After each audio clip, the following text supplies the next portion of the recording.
বন্ধুরা, আজ আমরা শেডিংয়ের দুটো টেকনিক দেখব। তার মধ্যে একটা হচ্ছে স্টিপলিং।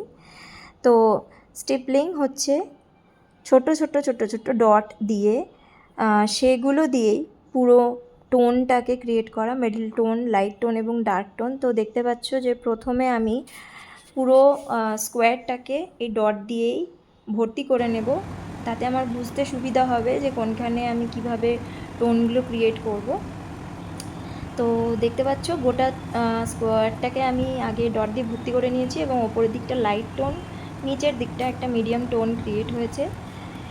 এরপরে আমি ডার্ক টোনটা ক্রিয়েট করার চেষ্টা করব। ডার্ক টোনটা যেখানে ক্রিয়েট করব সেখানে ডটগুলো আরেকটু ঘন হবে in comparison to the middle tone and the light tone.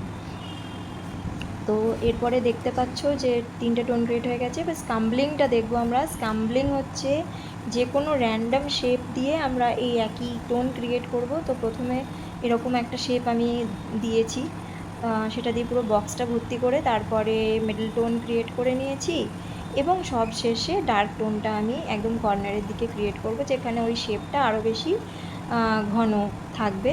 তো পুরো বুঝতে পারা যাচ্ছে কোথায় ডার্ক টোন আছে, কোথায় মিডল টোন আছে আর কোথায় লাইট টোন আছে। তো এইভাবেই আমরা নানান রকমের টোন ক্রিয়েট করতে পারবো।